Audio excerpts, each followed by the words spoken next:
Good afternoon, everyone. My name is Colleen O'Brien, and as Chaitra mentioned, I lead marketing for M12, Microsoft's venture fund. We invest in the best enterprise startups globally. I am also a proud member of Women in Cloud's board of advisors, and I'm thrilled to address all of you today. My hope for the session is that after Cloud Exec Connect, you feel activated. You understand the next steps to take to ensure greater economic access for women. You understand your sphere of influence and you're ready to demonstrate your power. Because we are in crisis mode. Over 2 million women have left the labor force since the onset of COVID-19, largely due to family care responsibilities. And unfortunately, unemployment rates are disproportionately higher amongst Latinas, Black women, and people with disabilities. In September, when the new school year kicked off, women dropped out of the workforce at 4 times the rate of men. So many people have reached their tipping point, perhaps being called upon to be a caregiver, a teacher, and a worker. I'm ringing the alarm on these numbers because there is so much at stake with so many women leaving the labor force. The Association of Executive Search and Leadership Consultants suggests that the top way to drive more innovation at a company is to hire more women leaders. McKinsey & Company's Women in the Workplace studies suggests incredible benefits of having more women leaders, from increasing productivity and enhancing collaboration to inspiring organizational dedication and decreasing employee burnout. I could use a little bit of that right now. A study by Hay Group found that women outperform men in 11 of 12 key emotional intelligence competencies. Oftentimes you'll hear this interpreted as women's advantage in soft skills. But these soft skills are actually really essential leadership capabilities. Self-motivation, work ethic, resilience, the ability to network, as many of you are doing here today, oral and written communication, and critical thinking among them. Even when we pivot from soft skills to cold, hard cash, women are outperforming. Businesses founded by women ultimately deliver higher revenue, more than twice as much per dollar invested than those founded by men, which has led Boston Consulting Group to declare that women-owned businesses are a better bet. By not investing in women, we are leaving money on the table. And maybe you're wondering, how much exactly? Boston Consulting Group shows that if women and men participated equally as entrepreneurs, global GDP could rise by as much as $5 trillion. These stats have been a major topic of conversation in the venture capital world because if women-founded startups are a better bet, why aren't we investing in them? In 2019, we did hit an all-time high. Venture capital investment in all female founding teams hit $3.3 billion, which represented just 2.8% of capital invested across the entire US startup ecosystem. 2.8%, 2.8%, an all-time high. And based on some mid-December analysis, the number dipped by over 25% in 2020. These numbers are trending in the wrong direction. They're going in the wrong direction specifically for many of the founders at the Women in Cloud Summit today.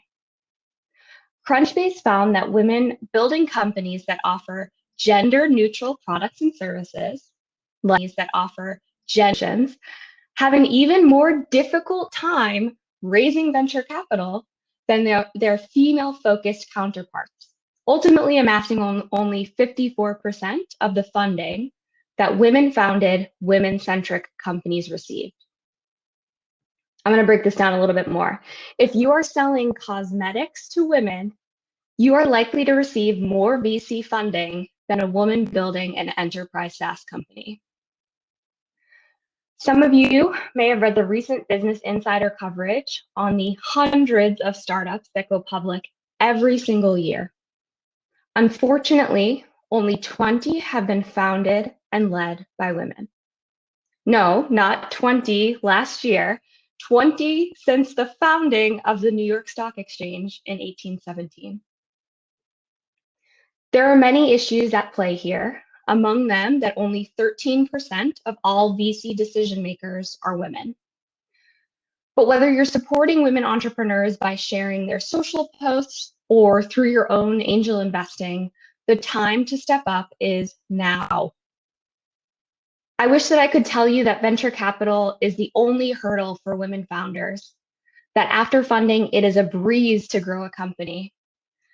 But particularly for startups founded and led by underrepresented founders, breaking into corporate supplier systems, landing enterprise customers is the next big challenge. I'll break this down a little bit as well. As some of you probably know, corporations contract with external companies to procure goods and services. For example, as a marketer, I contract with creative agencies, PR firms, media analytics companies, all to move my business forward. Especially for large enterprises, there are requirements of the external suppliers that you might work with. Perhaps they need to go through legal vetting. Maybe they'll handle customer data and need to achieve security compliance.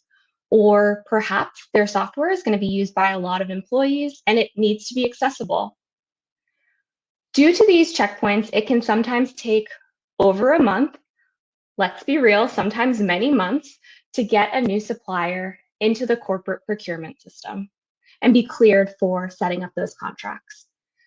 And because business is moving so quickly, many executives are not incentivized or motivated to handhold new suppliers through that process or to conduct a truly inclusive request for proposals. Expedience bias leads so many of us to opt for what's easiest and what can be done most quickly.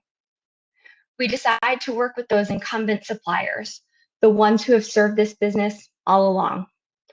They're already in the system, they know our business, they've cleared all the privacy requirements. Let's get them on board. More often than not, those businesses are founded and led by white men. They entered into the supplier system years ago, and they've been riding that expedience bias for years into multiple corporate contracts just because they were the path of least resistance. They secured an advantage by getting there early. I hope that the wheels have started turning here for you. Maybe you manage a corporate budget. Maybe you know someone who works in procurement. Maybe a close friend is an enterprise executive who should be connected with the founder sitting next to you right now. I know for me personally, it took several Women in Cloud events and personal conversations with one of the organization's founders, Chaitra, who introduced me today, before I more meaningfully understood the extent of this problem of economic access. And even then, it took me a little while to understand that I too was in charge of some corporate operating spend and that I could redirect dollars. That was in my sphere of influence. Today, I hope to jumpstart that process for you. Please take stock of your own sphere of influence, the ways that you can change some of these trends directly or indirectly. The next couple of talks and panels will explore this opportunity in greater detail. And as you hear more, consider how you might take action with this knowledge. We have so much to gain by creating economic opportunity for women. More collaborative work environments, a faster pace of innovation, better performing financials, and $5 trillion boost to the GDP. I'm excited to do my part in collaboration with all of you here today to help us realize a more equitable future. Thank you very much.